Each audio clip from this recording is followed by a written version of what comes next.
Très chers téléspectateurs de 14 TV Gabon, bonsoir, soyez les bienvenus pour ce flash d'information du mercredi 12 octobre 2022.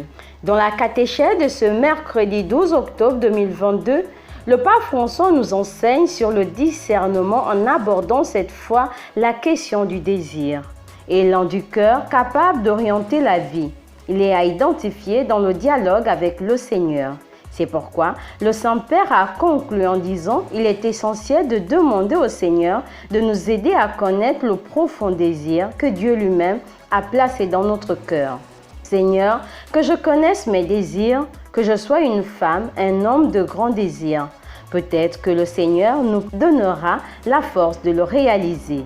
Alors, transformé par ce miracle, chacun pourra déjà goûter sur terre à la plénitude de vie à laquelle Dieu invite ses enfants.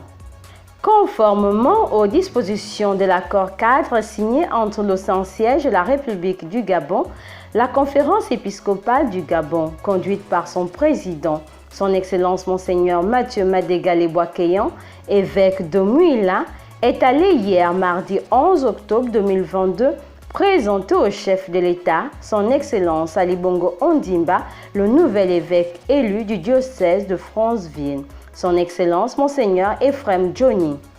Témoignage de l'excellence des relations entre le Saint-Siège et l'État gabonais. À cette occasion, les deux parties ont réaffirmé leur volonté commune d'œuvrer ensemble pour une société plus juste et plus fraternelle. Après la leçon inaugurale donnée par l'abbé Stani Mapangu au Grand Séminaire National Saint-Augustin de Libreville, les cours ont effectivement repris. Lancée depuis peu, l'expérience d'une propédeutique mixte entre grands séminaristes diocésains et postulantes religieuses se poursuit dans cette institution sous de bons auspices. Il se tient depuis le lundi 10 octobre 2022 le conseil presbytéral dans le vicariat apostolique de Makoko.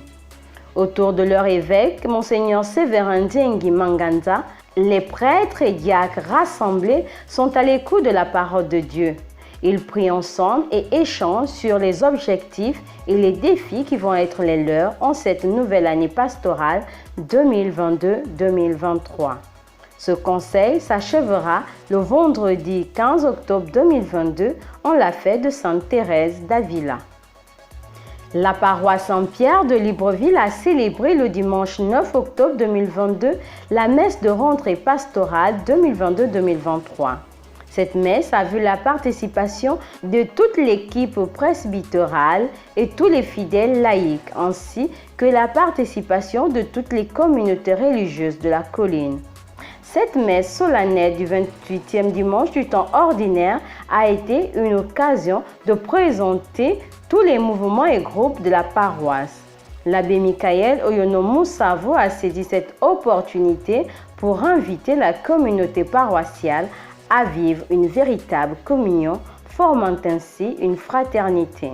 Société. Face à l'accroissement de l'incivisme des populations en matière de déchets ménagers, la mairie de Libreville a pris un arrêté le dimanche octobre 2022 réglementant la gestion et le dépôt des ordures ménagères et définissant les peines applicables aux auteurs d'infractions en la matière. Désormais, des amendes allant de 500 à 500 000 francs CFA et des sanctions réparations seront infligées aux contrevenants sur l'étendue de la commune de Libreville.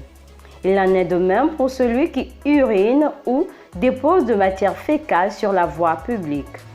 Pour ce qui est du quartier cathédrale de Libreville, situé dans la vallée Sainte-Marie, rue Monseigneur François Ndon, il est appréciable de voir que 3 points d'apport volontaires modernes ont été mis en place.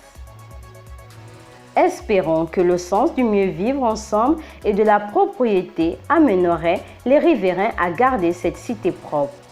Merci et courage aux éboueurs. Saint du jour. Le mois d'octobre est traditionnellement dédié à Marie, Mère de Dieu.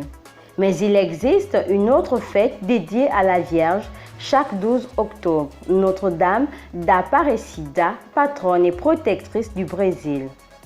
En 1717, après plusieurs pêches infructueuses dans le Pariaba, 3 pêcheurs remontèrent en 2 parties une statuette de Marie.